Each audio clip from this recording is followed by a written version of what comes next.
When the doctors told us our 6-year-old daughter had leukemia, I thought that would be the worst news I'd ever receive. I was wrong. The worst news came 3 months later when my husband looked me in the eye and said he was leaving us to support his ex-wife through her custody battle instead of staying to help our dying child. That betrayal killed me literally. But death gave me something unexpected, a second chance. And this time, I wasn't going to waste it saving a marriage that was already dead. This time I was going to save my daughter and build an empire while doing it. Before we jump back in, tell us where you're tuning in from. And if this story touches you, make sure you're subscribed, because tomorrow I've saved something extra special for you. My name is Sarah Matthews, and until 6 months ago, I thought I had everything figured out. I was 32 years old, living in a beautiful colonial house in the Riverside neighborhood of Denver, with my husband Michael and our daughter, Lily. Michael worked in commercial real estate development, bringing in a steady 6-figure income. That allowed me to stay home and focus on raising Lily. From the outside, we looked like the picture-perfect American family. I had given up my career in biomedical engineering when Lily was born. It seemed like the right choice at the time. Michael's work required him to travel frequently, and I wanted to be there for every milestone, every scraped knee, every bedtime story. I threw myself into being the perfect wife and mother, organizing neighborhood barbecues, volunteering at Lily's school, keeping our home immaculate. I genuinely believed that dedication and love were enough to build a strong family foundation. Lily was everything to me. She had Michael's dark hair, but my green eyes, and a personality that could light up any room. She was curious about everything, always asking questions that made me think, always finding wonder in the smallest things. When she turned 6 last spring, she announced she wanted to be a scientist, like Mommy used to be. The pride I felt in that moment was indescribable. But our perfect life began to crack around the edges months before the diagnosis. Michael started working later, taking more business trips, spending weekends at the office. When I tried to talk to him about spending more time together as a family, he'd brush me off with complaints about market pressures and difficult clients. I noticed he was protective of his phone, taking calls in the other room, texting during dinner despite our long-standing rule about devices at the table. The first real warning sign came during a school event in early spring. I was chatting with other parents when I overheard 2 mothers whispering about seeing Michael at an upscale restaurant downtown with a woman who definitely wasn't me. They described her as blonde, well-dressed, someone they'd seen him with before. That evening, he exploded in anger, accusing me of listening to gossip and not trusting him. He said it was a client dinner, that I was being paranoid and insecure. I wanted to believe him. I needed to believe him. So I pushed down my doubts and focused on what I thought mattered most, our family. I planned a camping trip to Aspen for Memorial Day weekend, hoping some quality time together would reconnect us. But Michael canceled at the last minute, claiming an emergency with a major development project. Lily and I went alone, and she spent the entire weekend asking why Daddy couldn't come, why he seemed so sad lately, why he didn't play with her anymore. That's when I started noticing how much Lily had been sleeping lately. At first, I attributed it to growth spurts and the busy end of the school year. But she was also complaining about her legs hurting, and she'd developed a persistent cough that didn't seem to respond to any over-the-counter medications. She was my active, energetic little girl who normally bounced off the walls. But suddenly she was content to lie on the couch watching cartoons for hours. The morning everything changed started like any other Tuesday in June. I was making breakfast. When Lily came downstairs looking pale and exhausted, she sat at the kitchen table and barely touched her favorite strawberry pancakes. When I felt her forehead, she was burning up with fever. I gave her children's Tylenol and planned to call her pediatrician when the office opened, but then she stood up to go get dressed for school and immediately collapsed. I've never felt terror like that moment when I saw my daughter unconscious on our kitchen floor. I called 911 while checking her breathing and pulse, my hand shaking so badly I could barely dial. The paramedics arrived within minutes, but those minutes felt like hours. They stabilized her and rushed us to Children's Hospital of Colorado, where a team of doctors immediately began running tests. Michael met us at the hospital, his face white with panic. For a brief moment, seeing him there, I felt like we were united again in our fear for Lily. But I also noticed he kept checking his phone. Even in the emergency room, even while our daughter was being examined by specialists.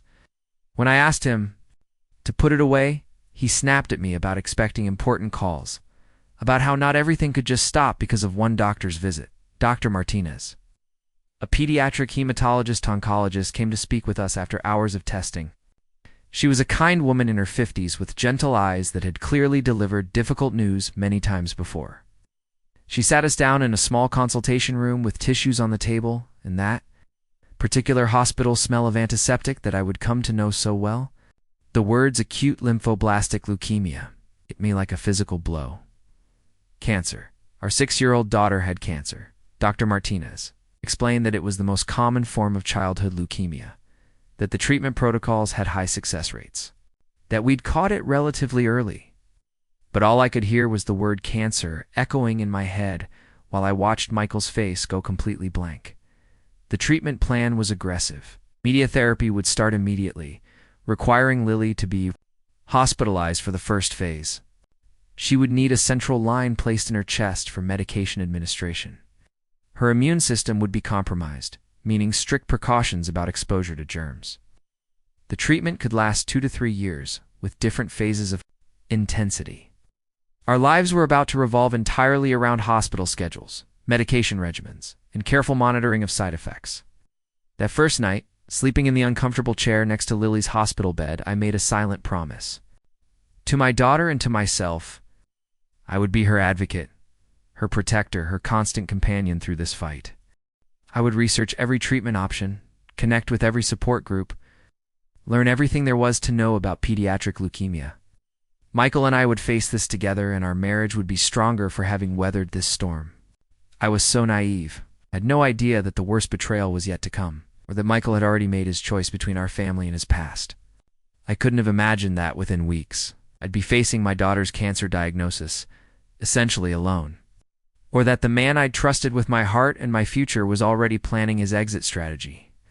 But I also couldn't have known that this devastating beginning would eventually lead to the most empowering chapter of my life.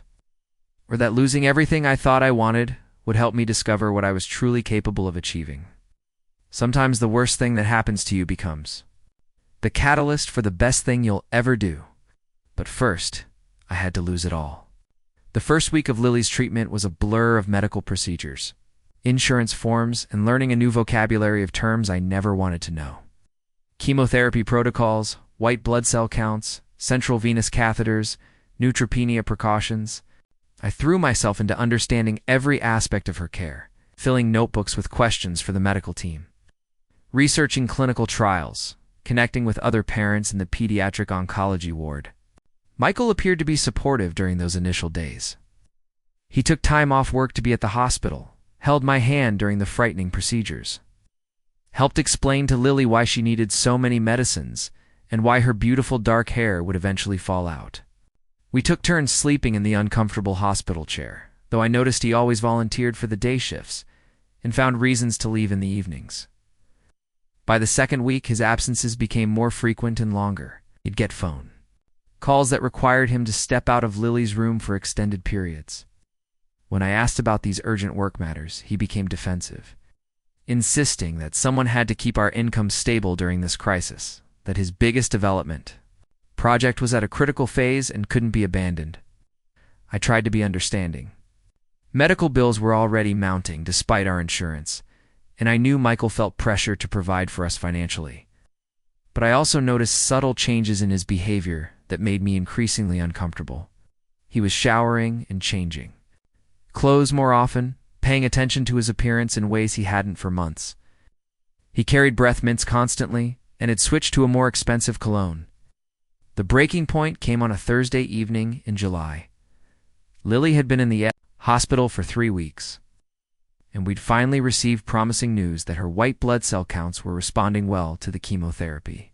She was sleeping peacefully for the first time in days, her small hand curled around mine. I was exhausted but hopeful, thinking this might be the turning point we'd been praying for. Michael had been unusually distracted all day, checking his phone obsessively and stepping out to take calls. Around 7 in the evening, his phone rang again, and this time when he looked at the screen, his entire demeanor changed. He answered in a low voice, walking quickly toward the door. Something in his tone made me follow him into the hallway. I could hear fragments of his conversation, and what I heard made my blood run cold. He was speaking to someone named Jessica, and from his side of the conversation, it was clear this wasn't a business call.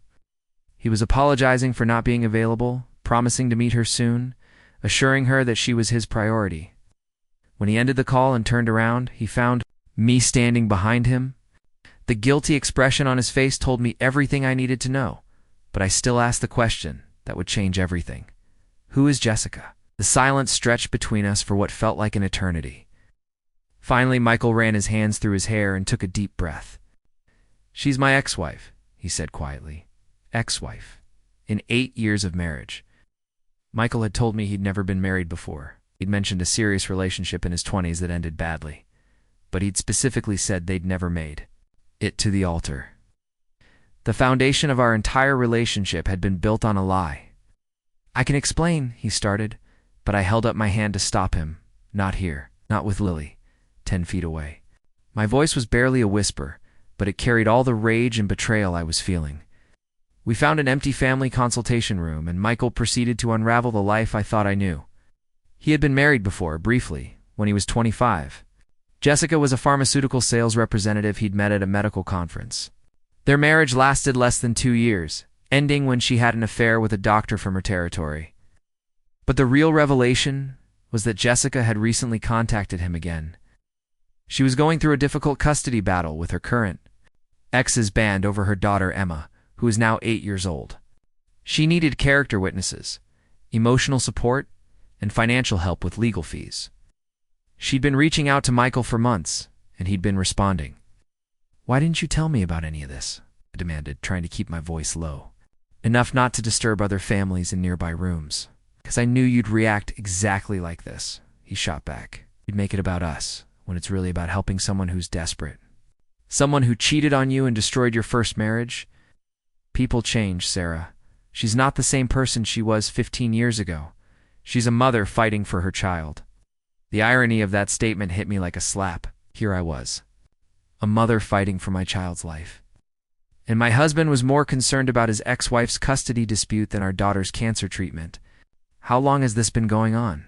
I asked, though I was afraid to hear the answer. "She first contacted me about 6 months ago," he admitted. 6 months ago. Right around the time Michael started working late, taking mysterious phone calls, becoming distant and secretive.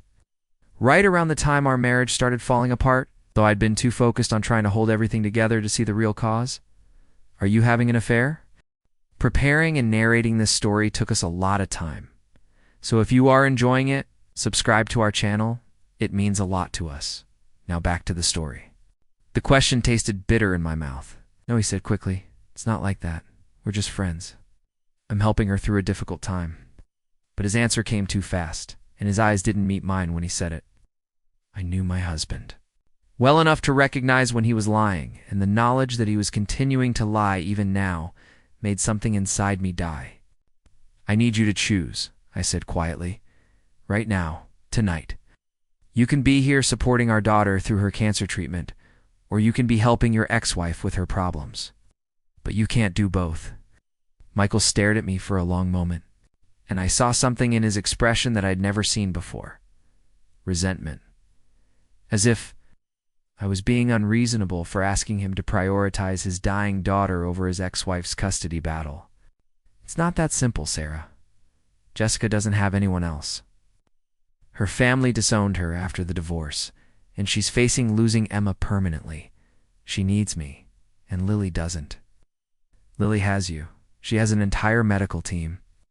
She has insurance, and treatment options, and a support system. Jessica has nothing." I couldn't believe what I was hearing.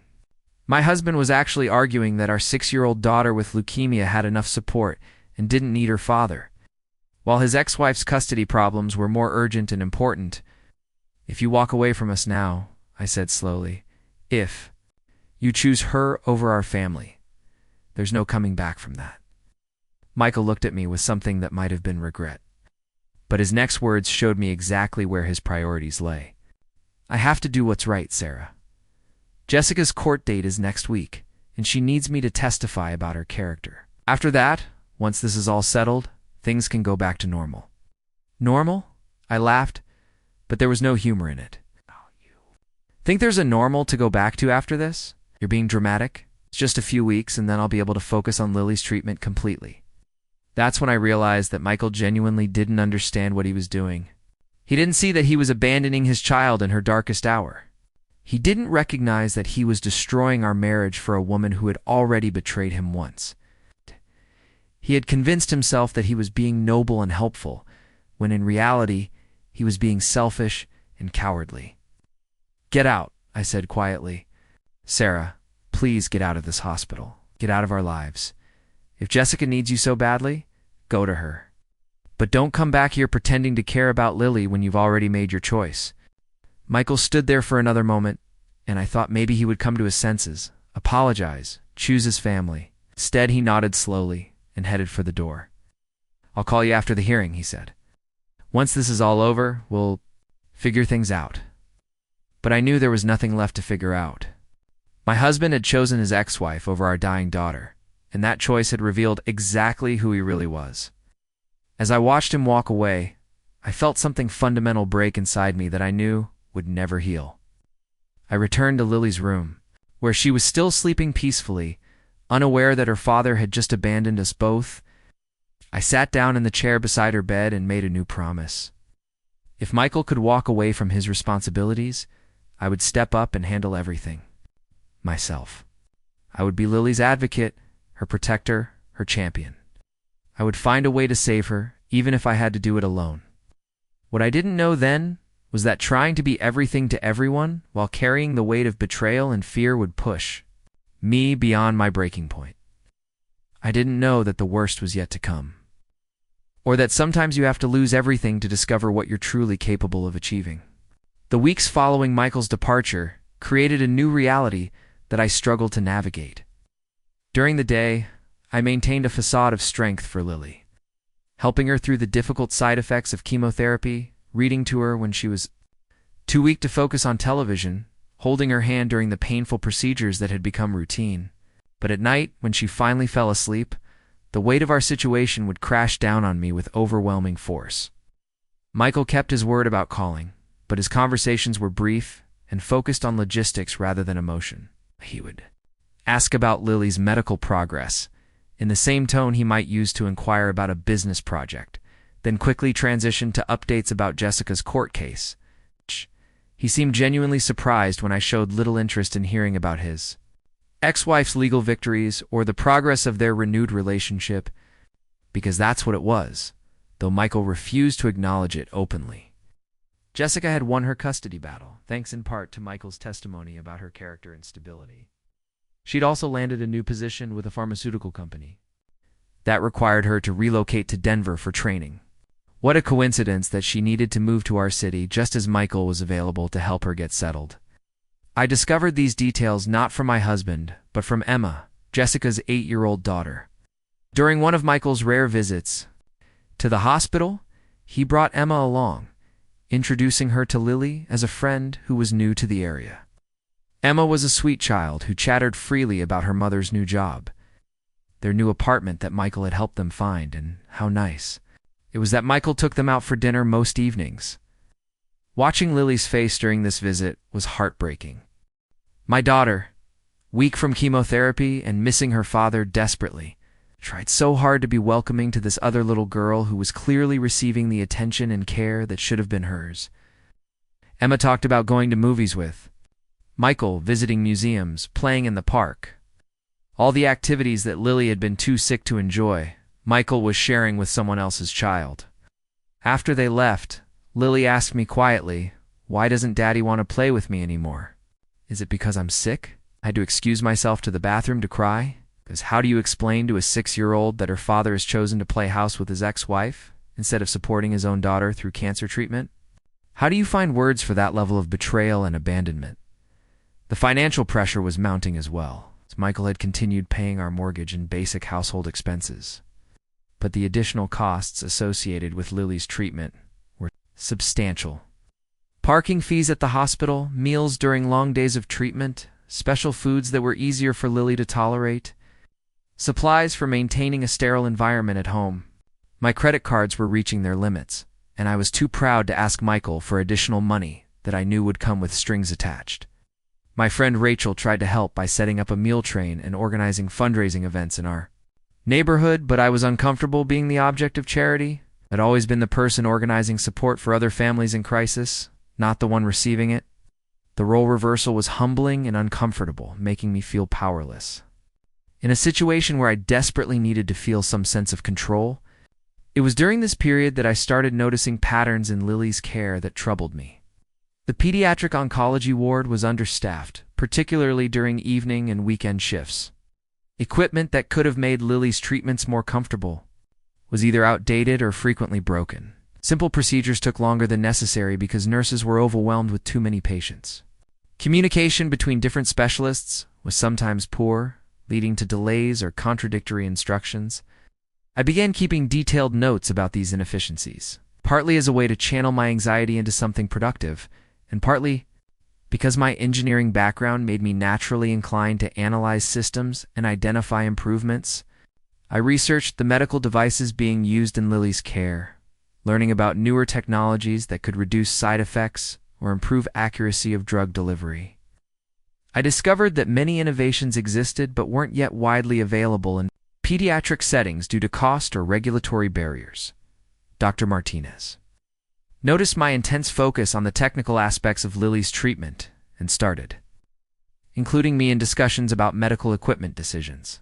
She appreciated having a parent who understood the engineering principles behind the devices and could ask informed questions about treatment options. During one of these conversations, she mentioned that the hospital's medical technology committee was always looking for input from parents who had both personal experience and technical expertise.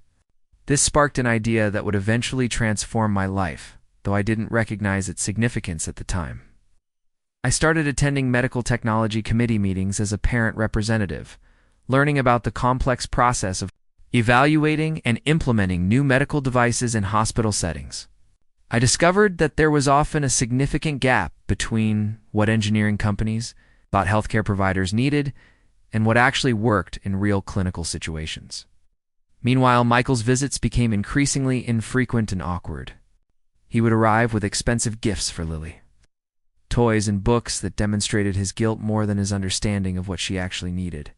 He would stay for an hour or two, spending most of that time on his phone or making small talk with the nursing staff rather than engaging meaningfully with our daughter. During one particularly difficult week when Lily was experiencing severe nausea from a new chemotherapy protocol, Michael arrived at the hospital dressed in an expensive suit, clearly coming from some social event.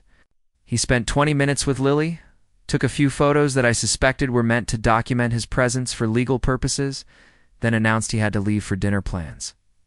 With Jessica? I asked, though I already knew the answer.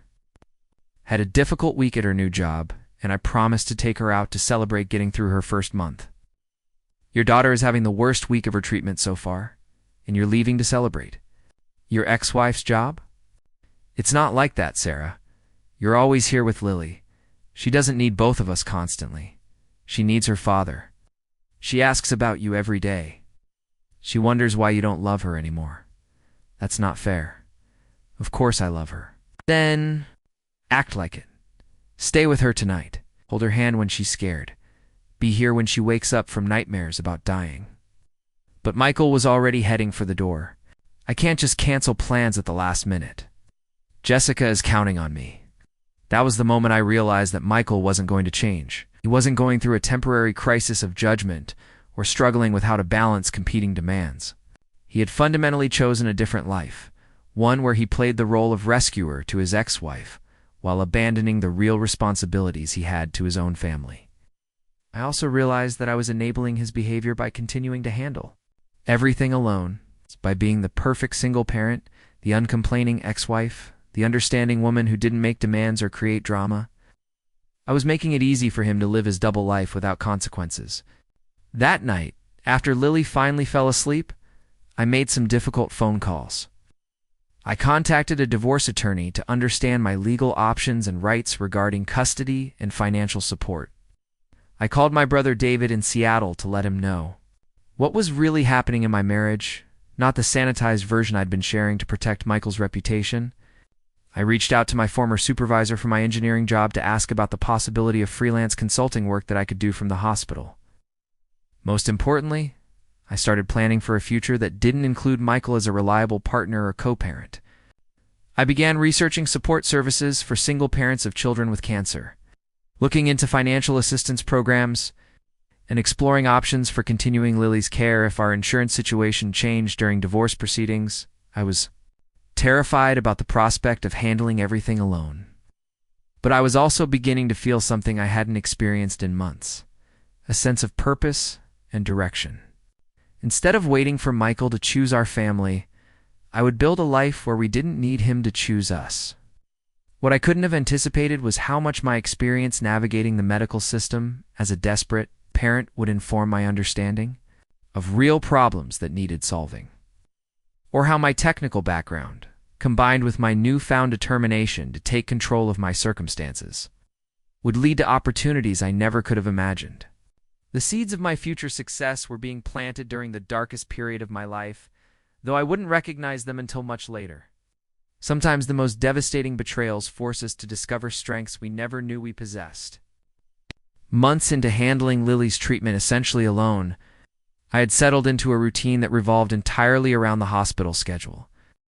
Mornings began at 5:30 with checking Lily's temperature and administering her oral medications, followed by the drive to Children's Hospital for whatever combination of chemotherapy, blood work, or consultations Dr. Martinez had scheduled.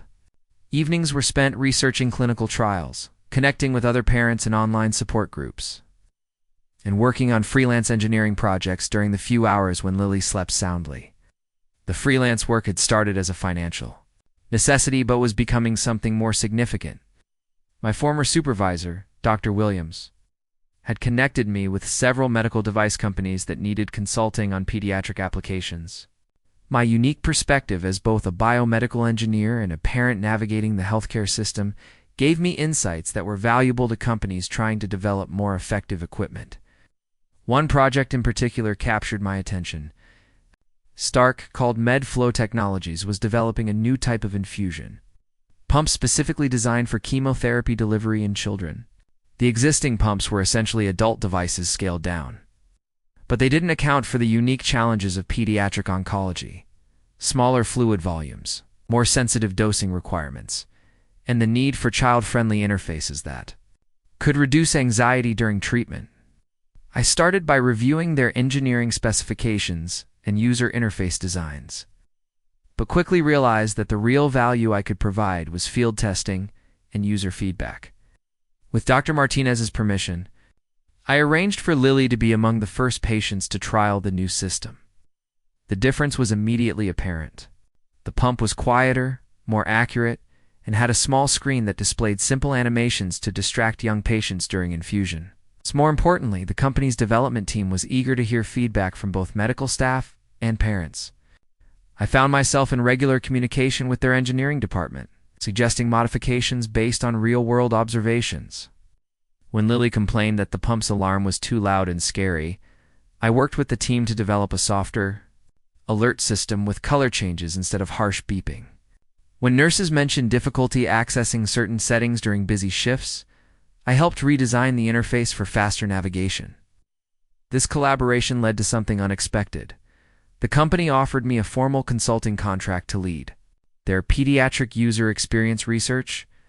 The position would allow me to work primarily from the hospital, conducting interviews with medical staff and families, observing treatments, and translating real-world needs into engineering specifications. For the first time since Lily's diagnosis, I felt like I was contributing something meaningful beyond just managing our crisis. I was using my skills to potentially improve treatment experiences for thousands of other families facing similar challenges. The work also provided a substantial income stream that would allow me to stop relying on Michael for financial support. Michael's reaction to my new career direction was predictably dismissive. During one of his brief hospital visits, he noticed me working on engineering diagrams while Lily napped. "Playing with drawings again?" he asked, glancing at my laptop screen. "I thought you gave up that engineering fantasy when Lily was born." "It's not a fantasy. I'm consulting for a medical device company, and they're paying me quite well for my expertise." He laughed in a way that made my chest tighten with anger. "Sarah, you barely worked as an engineer for 3 years before Lily was born. These companies are just being nice to you because they feel sorry for our situation. Actually, they're paying me because I understand both the technical requirements and the real-world application better than most of their staff engineers. If you say so. Just don't let these little projects distract you from focusing on Lily's treatment." The condescension in his tone was infuriating, but it also clarified something important for me. Michael genuinely believed that I was incapable of meaningful professional contribution. My value was limited to domestic support and childcare. He couldn't conceive of me as someone with expertise worth paying for or ideas worth implementing. This attitude became even more apparent when I mentioned that MedFlow Technologies was interested in expanding their consulting agreement to include a broader research initiative on pediatric medical devices. The project would involve collaborating with multiple hospitals, conducting comparative studies of different equipment options, and potentially developing entirely new solutions for common treatment challenges. "You're getting carried away," Michael said. "These people are taking advantage of your situation. Real consulting work requires years of experience and professional credibility that you simply don't have." Then explain why they're offering to triple my consulting fee and give me equity in the company. That stopped his dismissive commentary, at least temporarily. But instead of celebrating my success or showing pride in my accomplishments, he seemed almost annoyed by this development. "Just be careful you're not neglecting Lily while you're chasing these business fantasies," he said finally. Annie. Of receiving parenting advice from a man who is spending more time with his ex-wife's daughter than his own was almost laughable. But his comment also revealed something concerning about his mindset. Michael seemed to view my professional success as a threat rather than an asset to our family's stability. This became even clearer when I started receiving recognition for my work. A presentation I gave at a pediatric medical devices conference was well received, leading to invitations to speak at other industry events. An Article 1 published about parent perspectives on medical technology was cited in several academic papers. MedFlow Technologies featured my work in their marketing materials as an example of user-centered design improving patient outcomes. Instead of being proud of these achievements, Michael began making comments about how I was getting a big head and forgetting my priorities. When a medical technology magazine wanted to interview me about my transition from stay-at-home mother to industry consultant, he actively discouraged me from participating. "You're going to embarrass yourself," he said. "And what happens when people start asking questions about our marriage? Are you going to tell them that you're essentially a single parent because your husband left you for his ex-wife?" His concern wasn't about protecting our privacy or Lily's well-being. He was worried about his own reputation and how my success reflected on his choices. As long as I remained the struggling, dependent wife who needed his financial support, he could maintain the narrative that he was the responsible provider dealing with a difficult situation. But my growing professional success and financial independence challenged that story. The turning point came when MedFlow Technologies offered me a full-time position as Director of Pediatric User Experience. With a salary that exceeded what Michael earned in real estate development, the role would involve leading a team of researchers, overseeing product development for an entire line of pediatric medical devices, and establishing partnerships with children's hospitals across the country. When I told Michael about the offer, his response was immediate and harsh. "You can't be serious about taking a job like that. Lily needs you here full-time, and you don't have the experience to handle that level of responsibility." The position would be primarily remote, and I'd have flexibility to maintain Lily's treatment schedule. As for experience, I've been doing exactly this kind of work for the past 6 months. 6 months of part-time consulting doesn't qualify you to lead a corporate department. Sarah, you're setting yourself up for failure. But his real concern became clear when he added, "And what happens to spousal support if you're earning a 6-figure salary? Have you thought about how this affects our financial arrangements?" That's when I realized that Michael needed me to remain financially dependent on him. My success threatened not just his ego, but his control over our post-divorce relationship. As long as I needed his support, he maintained leverage. But if I could provide for Lily and myself independently, he lost that power. I'm taking the position, I told him. Lily deserves to see her mother as someone who builds solutions instead of just surviving problems. You're making a mistake, he warned. When this doesn't work out, don't expect me to fix the mess you've created. But I was no longer interested in Michael's approval or support, the first time since our marriage began falling apart. I felt confident about my ability to create stability and success without him. I was building something meaningful that would benefit not just my own family, but thousands of other families facing similar challenges.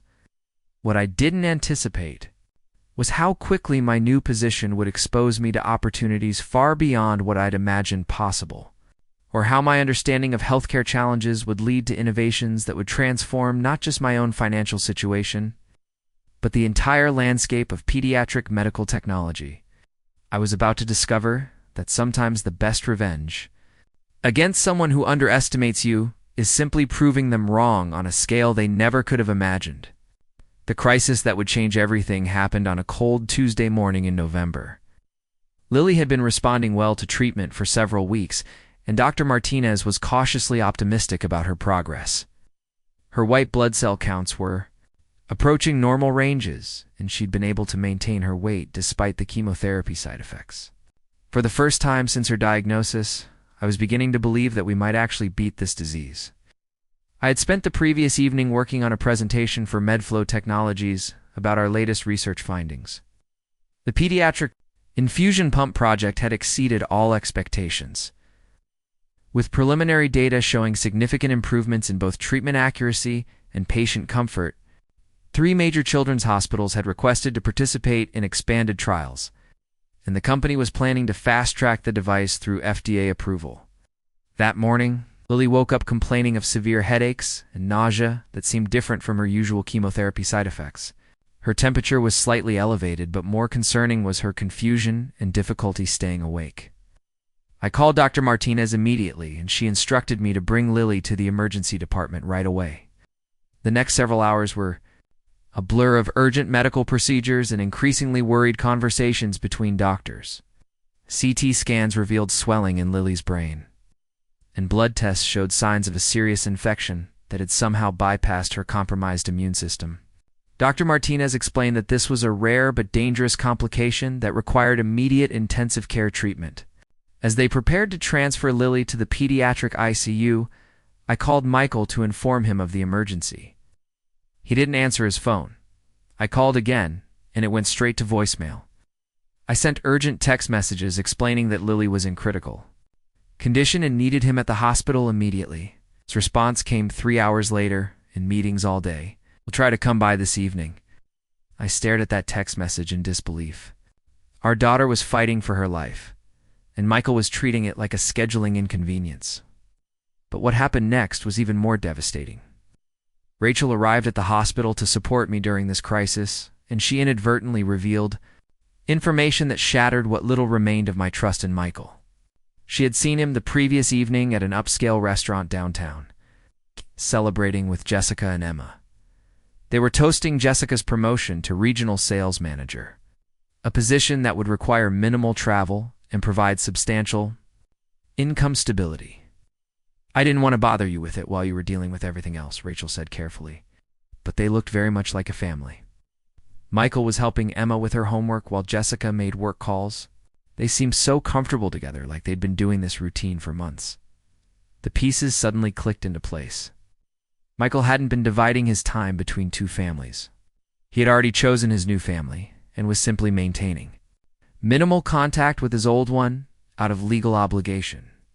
While Lily was enduring chemotherapy and fighting for her life, Michael was playing house with Jessica and Emma, attending school events, having family dinners, building the kind of stable home life that he had abandoned when things got difficult. With us, when Michael finally arrived at the hospital that evening, I confronted him with what I knew. His response was a masterclass in deflection and manipulation. "You're being dramatic, Sarah. Jessica needed support during a career transition, and Emma has been struggling with the move to a new city. I was just helping them adjust. By pretending to be Emma's father while your actual daughter was in the hospital? I'm not pretending anything. I'm just being a good friend to people who need help. And what about Lily? About being a good father to the child who actually needs you? Michael's expression hardened in a way that revealed his true feelings. Lily has an entire medical team taking care of her. She has you managing every detail of her treatment. Jessica and Emma don't have anyone else. Lily has cancer, Michael. She's 6 years old and she's terrified most of the time. No amount of medical care can replace having her father present and engaged in her life. I visit regularly, pay all the medical bills. I'm doing everything I'm supposed to do. You're doing the bare minimum required to avoid legal consequences. That's not the same thing as being a father. The argument escalated from there, with Michael accusing me of being unreasonable and jealous. While I tried to make him understand that he was abandoning his child during the most vulnerable period of her life. But the conversation revealed something crucial. Michael genuinely believed that financial support and occasional visits were sufficient paternal involvement. He had no understanding of the emotional labor involved in supporting a sick child. No appreciation for the constant vigilance required to advocate for her medical needs. No recognition of the psychological impact his absence was having on Lily's recovery. He had compartmentalized his life in a way that allowed him to feel good about himself while avoiding the difficult, frightening, exhausting work of actually parenting a child with cancer. That night, as I sat beside Lily's ICU bed, watching monitors track her vital signs, I made a decision that would define the rest of our lives. I was done trying to make Michael be the father Lily deserved.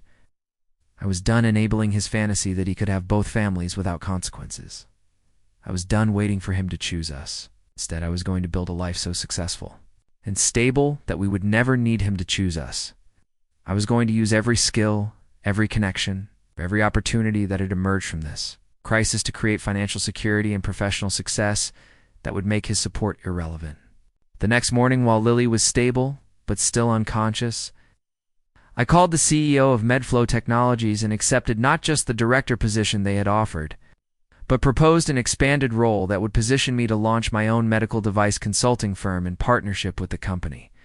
I outlined a vision for developing an entire suite of pediatric medical technologies with user experience research that would set new industry standards. I also called my divorce attorney and instructed her to file papers immediately, requesting full custody of Lily and child support based on Michael's actual income rather than what he claimed he could afford. I was no longer interested in trying to preserve our marriage or maintain an amicable separation. Most significantly, I started developing a business plan that would transform my freelance consulting work into a comprehensive healthcare technology company. My experience navigating Lily's treatment had shown me dozens of problems that needed solving. From communication gaps between specialists to equipment design flaws that created unnecessary stress for young patients. What I didn't know then was that this decision to stop waiting for Michael's choice and start building my own empire would lead to success beyond anything I could have imagined. Or that the innovative solutions I was beginning to envision would not only secure our financial future, but potentially save thousands of other children facing medical challenges similar to Lily's. Sometimes the moment when you stop trying to save a relationship is the moment you start saving yourself. And sometimes saving yourself means discovering that you're capable of saving far more than you ever thought possible. Lily's recovery from the brain infection took 3 weeks, during which time she experienced memory gaps and confusion that terrified both of us. There were moments when she didn't recognize me, times when she called for her father who never came, and frightening episodes where she seemed to forget she was sick at all. Dr. Martinez assured me these symptoms were temporary effects of the infection and medication, but watching my daughter struggle to remember basic things about her own life was agonizing. During one particularly difficult evening, when Lily was drifting in and out of consciousness, she suddenly gripped my hand with surprising strength and looked directly into my eyes. "Mommy, I need to tell you something important," she whispered, urgently. "What is it, sweetheart? I've been here before. Not the hospital, but this life. I remember being grown up, and I remember making terrible mistakes. I assumed this was another symptom of her confused mental state, but something in her expression made me listen carefully. I was 28 years old, and I was angry all the time. Angry at you for working so much, angry at Daddy for leaving, angry at being sick when I was little. I blamed you for everything that went wrong in my life. The detail and clarity of her words were unsettling. This didn't sound like the rambling confusion I'd grown accustomed to during her recovery. Lily, you're only 6 years old. Never been 28. But I have, Mommy. In the other life, you died trying to pay for my medical bills. You worked 3 jobs and never slept, and one day you just collapsed and never woke up. I was so mean to you right before it happened. I told you I hated you for making our lives so hard. Tears were streaming down her small face as she continued. After you died, I realized how much you sacrificed for me, but it was too late to say sorry. I lived 15 more years feeling guilty and angry until one day I got so sad that I wanted to come back and fix everything. And then I woke up here, in my little body again, but with all my memories. I studied her face, looking for signs of delirium or medication-induced hallucinations, but her eyes were clearer than they'd been in weeks. Her voice carried a weight and maturity that seemed impossible for a 6-year-old. Mommy, in the other life, Daddy left us when I was 7. You tried so hard to be everything to me, but the bills kept getting bigger, and you kept getting sicker from working too much. I don't want that to happen again. Lily, that's not going to happen. I have a good job now, and we're going to be fine financially. Whoa, that's not how it worked before. You got the job, but then Daddy took you to court and made things complicated. He said you were putting work before my health, and the judge believed him. You had to quit the job to prove you were a good mother, and then we were poor again. The specificity of her concerns was startling. She was describing legal and financial scenarios that a 6-year-old shouldn't understand, let alone worry about. And then Emma got sick too, but Daddy and Jessica had good insurance and money saved up.